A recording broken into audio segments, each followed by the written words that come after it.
Caixa 2, o que é?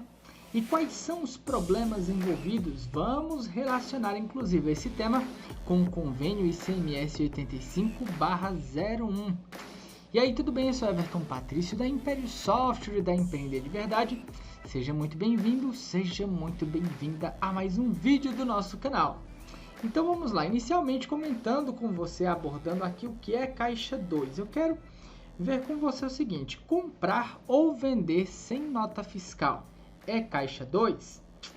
Não exatamente. Quando você compra ou vende, quando você faz uma compra ou faz uma venda sem nota fiscal, você acaba cometendo a chamada sonegação fiscal. E a sonegação fiscal é simplesmente o ato de você deixar de pagar o imposto devido em alguma operação. Então isso é sonegação fiscal, mas não é necessariamente Caixa 2. Caixa 2 é quando você passa a fazer várias dessas operações aqui sem nota fiscal e você acaba controlando o fluxo dessas informações, dessas operações que você faz sem nota fiscal. É importante destacar, inclusive, ou apenas lembrar, de que o nosso contexto aqui é no que diz respeito às empresas, beleza? Então, o que acontece? Sempre quando você controla esse fluxo de informações, esse fluxo de compras e ou vendas sem nota fiscal e que acaba gerando registros financeiros e que acaba movimentando o estoque, por conseguinte, você acaba tendo um fluxo de informações paralelo à sua contabilidade principal. E isso é o que se classifica como Caixa 2. Então, olha só. Atualmente, eu preciso vender sem nota fiscal? Essa é uma pergunta bem interessante. Então, se toda venda que você pode fazer, se todo fluxo de vendas que você faz sem emitir nota fiscal, eu tenho uma outra pergunta, talvez eu tenha até feito aqui. Pronto. Atualmente, eu preciso vender sem nota fiscal? Não, essa mesma pergunta. Acabei confundindo um pouco, mas vamos lá. Melhor, a confusão aqui. Existem situações nas quais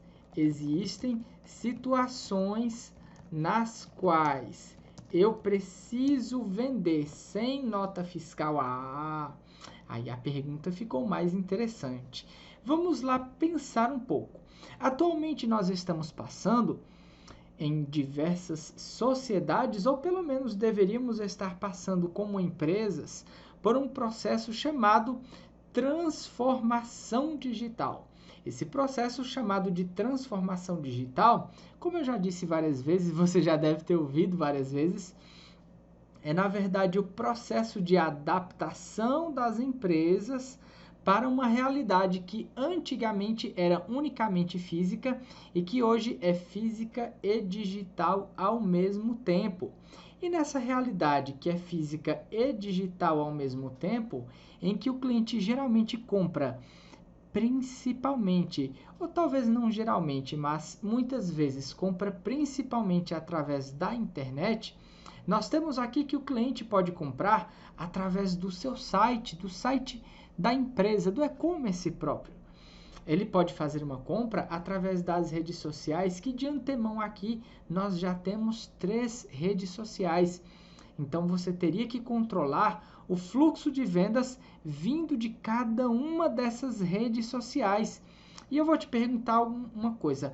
Automaticamente você teria como emitir uma nota fiscal assim que vendesse pelo Facebook, que chegasse uma solicitação de compra lá pelo Facebook? Já é possível emitir uma nota fiscal?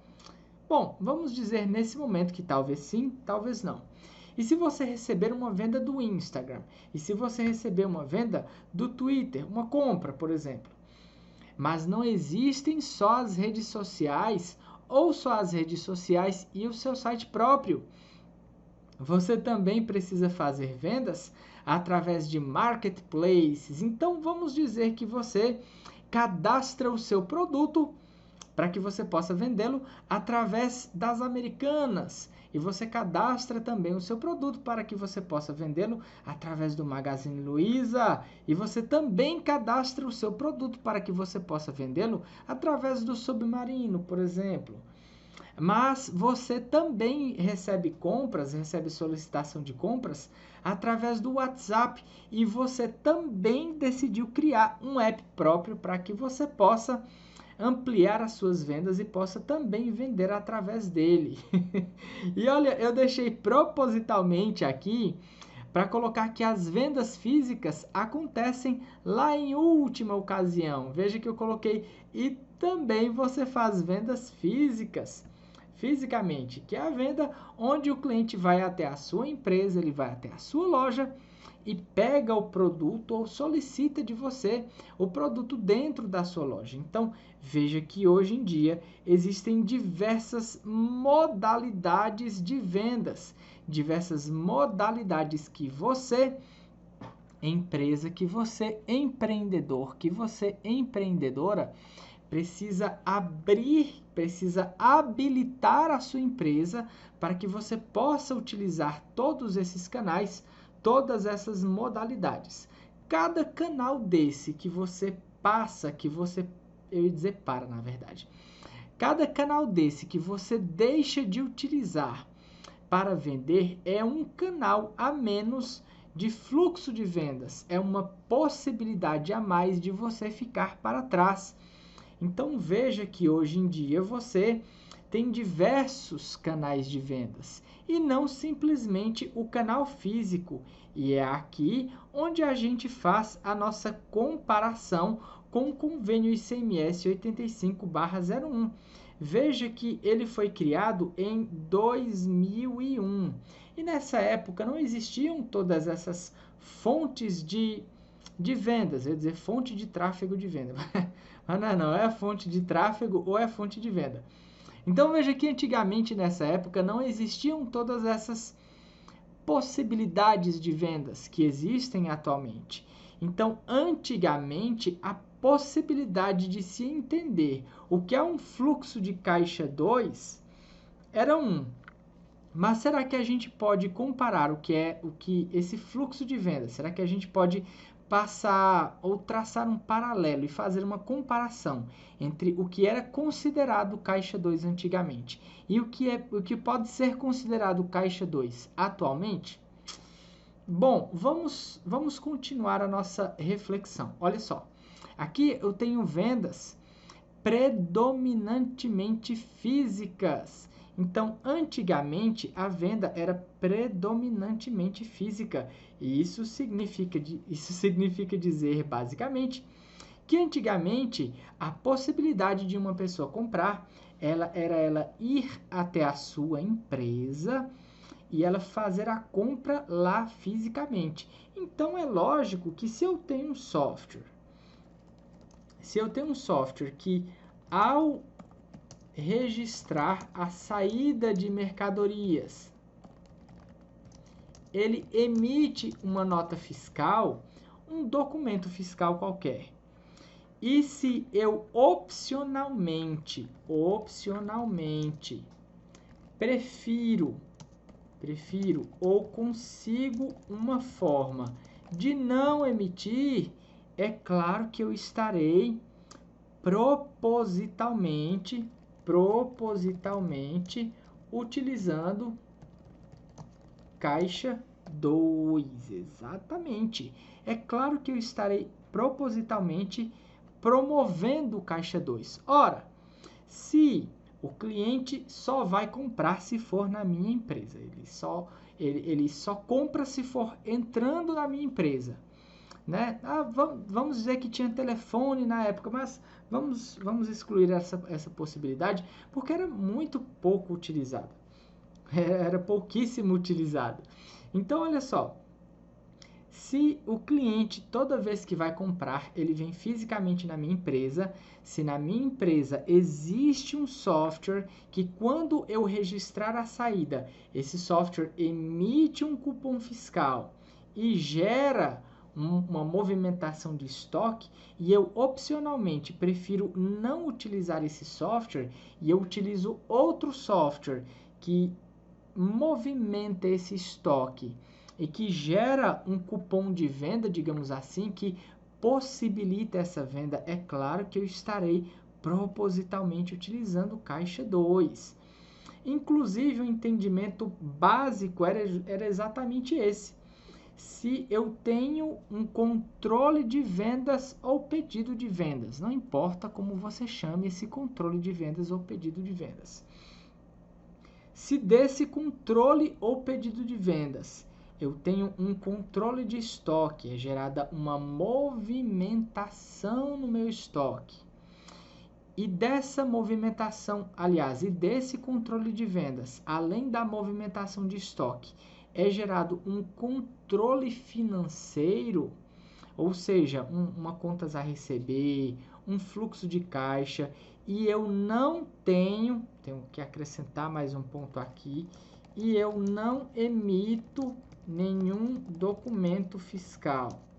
De imediato, e isso significa dizer que eu tenho caixa 2, não é? Ou seja, uma venda só pode ser concretizada e a quantidade em estoque só pode ser subtraída se houver a emissão de um documento fiscal. Então, olha só, isso é o que existia, esse era o raciocínio na época do convênio ICMS 85/2001. Isso era o que funcionava para a época. Porém, será que isso ainda funciona atualmente? Esse mesmo raciocínio ainda é aplicável hoje em dia? Vamos lá. O que acontece? Certa vez, ao assistir uma palestra de um dos grandes players de e-commerces aqui no Brasil, ele além de ter o seu próprio e-commerce, ele ensina outras empresas a como criarem um e-commerce, como manterem um e-commerce. Ele disse o seguinte: você precisa manter o seu ERP local e você precisa contratar um ERP web. Ou seja, você precisa ter 2 softwares. Isso porque vender na web é completamente diferente de vender localmente.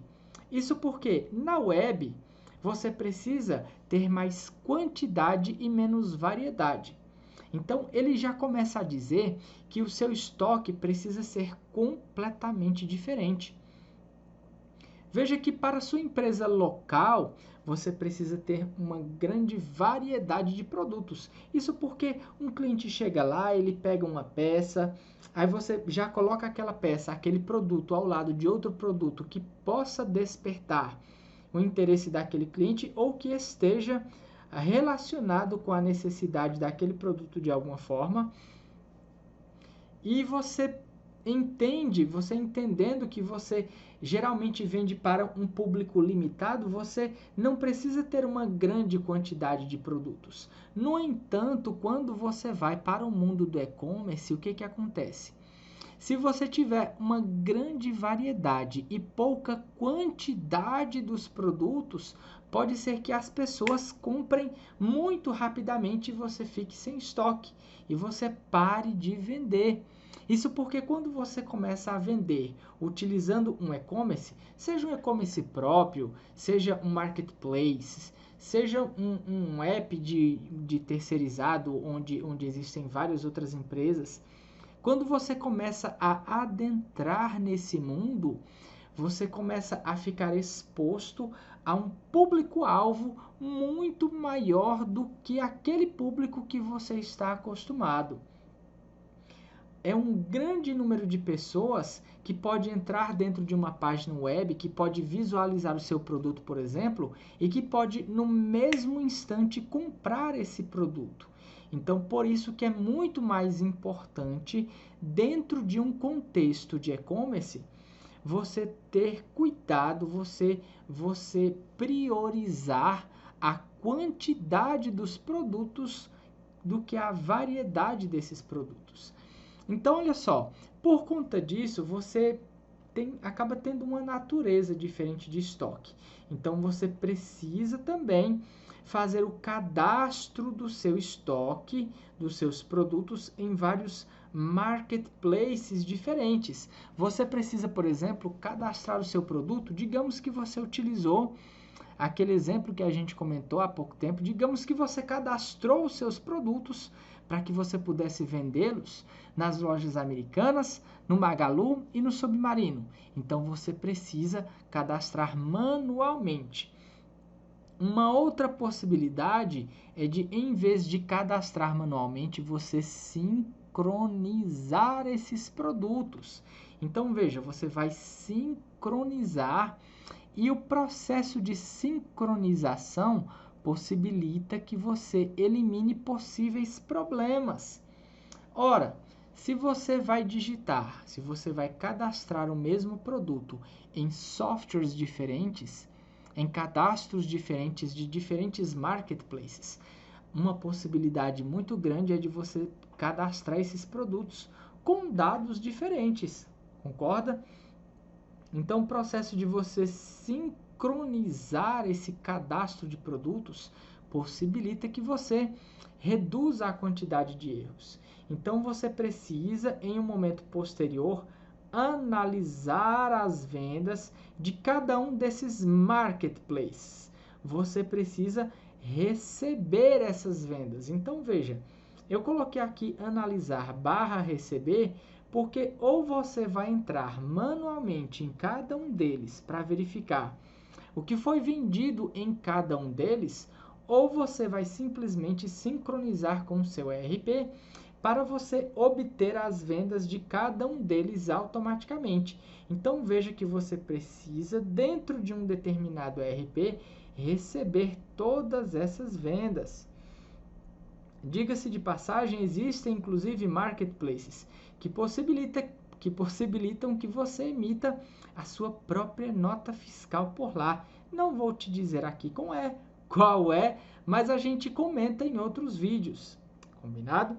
Então, olha só, você precisa controlar o envio de produtos e precisa também conferir o recebimento financeiro dessas vendas. Então, há uma complexidade muito maior envolvida nas empresas de hoje do que simplesmente um cliente chegar, pegar a mercadoria, você passar um código de barras, o cliente sai, você imprime o cupom, entrega ao cliente antes de ele sair, logicamente, né? Existe uma complexidade muito maior do que simplesmente esse script padrão. Inclusive, é por isso que outros players, como por exemplo, aliás, antes disso, é importante comentar também que as suas naturezas, é interessante, olha só, você tem um único negócio, uma única empresa, um único CNPJ com duas naturezas de negócios diferentes, ou seja, dois modelos de negócios diferentes. Porque são duas formas de funcionar completamente diferentes. E você precisa de duas logísticas diferentes, você tem duas margens de lucros diferentes e você exige dois controles completamente diferentes. Então, veja só, uma mesma empresa com duas formas diferentes de vender necessita de dois controles diferentes. Aí agora vem aquela parte que eu ia te dizer agora há pouco. Inclusive, eu já vi dois grandes players no mercado de software que possibilitam esse fluxo completo aqui, que era proibido aqui nessa época aqui do convênio ICMS 85/2001, esse scriptzinho aqui, você vender, gerar uma movimentação de estoque, gerar um financeiro sem emitir nota fiscal. Já vi dois grandes players do mercado com esse fluxozinho aqui completo, bonitinho, mostrando assim, ó, tá na cara, funciona aqui, e você emite a nota fiscal se você quiser. Se você não quiser, você não emite. Né? Ele não diz com essas palavras, mas ele mostra lá que você teve um cadastro de produtos, do cadastro de produtos você fez uma venda, dessa venda você movimentou o estoque e você gerou o financeiro. E a nota fiscal ficou para ser emitida depois. Veja que isso não necessariamente, aliás, isso obrigatoriamente, de acordo com o ICMS 85/2001, isso está absolutamente errado. Isso para o fisco é você automatizar caixa 2. Porém, de acordo com essa nova natureza, com essa nova forma de funcionar que as empresas atualmente precisam, e muito mais empresas precisam funcionar dessa forma, principalmente depois da pandemia, porque depois da pandemia a gente teve um alto nível de aceleração, de digitalização das pessoas, a gente tem que isso não necessariamente é uma coisa errada, ou pelo menos não deveria ser uma coisa errada. O que deveria ser uma coisa errada é você vender e você não emitir o documento fiscal em momento nenhum. Mas veja que essa questão de você comprar e você não receber a nota fiscal em momento nenhum, inclusive já funciona de formas completamente diferentes hoje por grandes players. Por exemplo, quando a gente compra um produto qualquer de uma lojas americanas da vida, por exemplo, a gente não recebe a nota fiscal de imediato. A gente vem receber a nota fiscal um bom tempo depois. É claro que entre o momento que a gente recebe a nossa nota fiscal e o momento que a gente fez a compra de fato, existiram outras emissões de documentos fiscais, ou pelo menos outra emissão de documento fiscal antes que a gente pudesse receber a nossa nota. Porém, o fato é que você não tem como automatizar esse processo para que ele emita notas fiscais ou documentos fiscais instantaneamente. Porém, é importante você entender que softwares diferentes, com cadastros diferentes, em uma mesma fonte, emitindo notas fiscais de um mesmo CNPJ, pode gerar problemas. Isso aqui eu estou falando da dica que o camarada do grande player de e-commerce deu. Veja que se você utiliza dois softwares diferentes para você manter dois controles fiscais diferentes, veja que eu não estou falando de um controle fiscal e um controle gerencial. Eu estou falando de dois controles fiscais. Isso, em teoria ou em prática, não está necessariamente incorreto. Isso, na prática, aliás, vamos ajustar as coisas aqui. Isso, em teoria, não está necessariamente correto, ou não deveria estar, já que você não está utilizando esse segundo controle para sonegar impostos. Você está utilizando porque você precisa desse segundo controle para que você possa automatizar as suas vendas, para que você possa não sair prejudicado nesse novo formato de vendas multicanal, digamos assim, para que você possa não sair prejudicado por falta de controle diante desse novo formato de vendas multicanal. Mas o fato é que se você tiver dois controles fiscais para o mesmo CNPJ, você vai acabar se prejudicando. Isso porque, veja, se você tem dois cadastros, vamos colocar aqui cadastro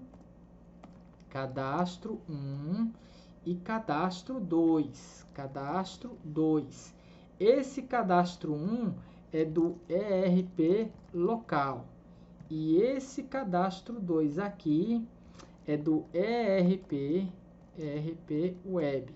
Se você tem dois ERPs de controle fiscal com dois cadastros diferentes, vamos ver que você venda determinado produto. Vamos ver que você venda, por exemplo, travesseiro. Vamos colocar aqui que o travesseiro, nesse ERP local aqui, ele tem um código 1 e a descrição dele é travesseiro tal. Beleza. Só que quando você foi fazer o cadastro dos seus produtos nesse outro ERP aqui, ele foi gerando outros códigos. Então, muito provavelmente, o travesseiro, agora ele tem o código 102 e a descrição é travesseiro tal. Então, veja o que vai acontecer. Quando você fizer uma venda pelo seu ERP local, o produto, esse produto aqui, essa venda desse produto vai chegar lá no fisco, que é uma só fonte, ele vai chegar lá no fisco com o código 1. E quando você fizer a sua venda pelo ERP Web, esse mesmo produto vai chegar lá no fisco, que é a mesma fonte, com o código 102. Isso para o fisco é indício de sonegação fiscal, porque esse código 102 aqui, no seu ERP local, é um produto. E esse código 1 aqui, lá no seu ERP Web, é outro produto. Isso significa dizer que, se a gente entender que aqui, no ERP local, o código 1, na verdade, é uma cama casal, você vai perceber que a cama casal, vamos dizer que o preço dela seja R$2.000. E vamos dizer que o preço do travesseiro seja R$120. Então, como é, o fisco pensa assim, como é que em um dado momento um produto, né, já que geralmente o principal código, o principal insumo dentro do cadastro de produtos é o código interno, é o principal código utilizado para fiscalizações, se o produto de código 1 chega para mim aqui, eu estou me colocando no lugar do fisco, chega para mim aqui algumas vezes do dia por R$120 e outras vezes do dia esse mesmo produto chega para mim por R$1.200, o que pode ser isso? Será que ele está em determinados momentos do dia alterando o preço do produto para que ele possa pagar menos impostos? Então, veja que isso é uma possibilidade de ocorrência. Fora que, quando você tem cadastros diferentes, em softwares diferentes, para o mesmo CNPJ e que chegam lá no fisco, no mesmo servidor do fisco, eu acabo alterando também o meu estoque. Veja que eu digo que eu recebo, gravei até outros vídeos aqui, mas vamos lá. Veja que quando eu dou entrada em código 1, esse código 1, ele é o travesseiro, como a gente já falou aqui.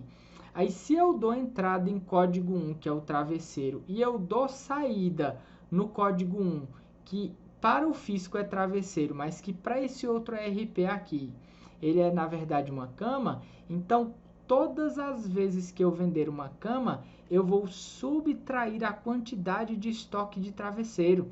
Então veja que além de um problema de valores e de possibilidade de sonegação fiscal, eu tenho também o problema de bagunçar o meu estoque vai ficar completamente errado, né? Então eu vou aqui para as conclusões junto com você, e o que eu concluo é o seguinte: enquanto a lei for válida, tenha cuidado com ela, tenha cuidado com a lei. É importante você entender que você está pisando em ovos, eu ia dizer em casca de ovos, mas eu acho que o ditado é pisando em ovos. O que acontece? Eu entendo que você talvez possa ter toda a boa vontade do mundo de não sonegar, e eu entendo que diante desse novo cenário você precisa ter controles distintos, mas é importante você ter todo o cuidado do mundo, porque enquanto a lei for válida, é complicado. E você precisa também entender, nós precisamos entender que os tempos estão mudando e as dificuldades também estão mudando. Então veja, se antigamente nós tínhamos algumas dificuldades, hoje as dificuldades são completamente distintas, são completamente diferentes. Hoje a gente precisa, a nossa batalha é para tentar manter um fluxo de informações em tempo real que ajude a empresa e que mesmo assim não fique, digamos, contrário ao que o fisco deseja. Isso é uma coisa, isso é uma batalha que precisa ser traçada hoje em dia. E o principal insumo que vai ajudar você a vencer essa batalha, a vencer esse desafio, é o conhecimento. Veja que o conhecimento é cada vez mais imprescindível. Veja que aqui, por uma simples falta de conhecimento, você acaba, de fato, utilizando 2 softwares. E utilizando 2 softwares, você acaba correndo o risco de receber fiscalizações, correndo o risco de ser multado, porque você não está com o seu estoque organizado. Você precisa se munir de informações. Você precisa se munir de provas de que você de fato não está sonegando. E para isso você precisa de conhecimento. Bom, é isso. Eu espero que esse vídeo, apesar das perguntas, muito provavelmente com as quais você vai ficar aqui ao final desse vídeo, eu espero que ele tenha entregue a você uma nova perspectiva, uma nova visão de como funciona, ou pelo menos como deve funcionar a questão de vendas antigamente, como funcionava a questão de vendas antigamente, como deveria funcionar a questão das vendas hoje, e qual o impacto desse novo tipo de controle de vendas que você precisa ter, qual o impacto disso no que o fisco, em relação ao que o fisco precisa de você ou exige de você, beleza? Bom, de fato, o objetivo desse vídeo não era somente responder perguntas, mas responder algumas perguntas e criar novas indagações para que a gente possa continuar batendo papo em outros vídeos. Então, se você ficou com alguma dúvida, eu peço que você coloque aqui abaixo desse vídeo, independente de onde você esteja assistindo esse vídeo. Não sei se você está assistindo pelo YouTube, não sei se você está assistindo pelo Instagram ou pelo Facebook, por exemplo, mas coloque aqui abaixo a sua dúvida desse vídeo. E se você está assistindo aqui através do Instagram, que você possa seguir o nosso perfil aqui pelo Instagram, pelo Facebook, que você possa também se inscrever no nosso canal no YouTube, porque aqui a gente está publicando conteúdos cada vez mais relevantes para você e para a sua empresa, e principalmente nesse novo ambiente que é cada vez mais digital, cada vez mais confuso e que você precisa de cada vez mais conhecimento para não ter problemas no futuro. Combinado? Então até o próximo vídeo. Tchau, tchau.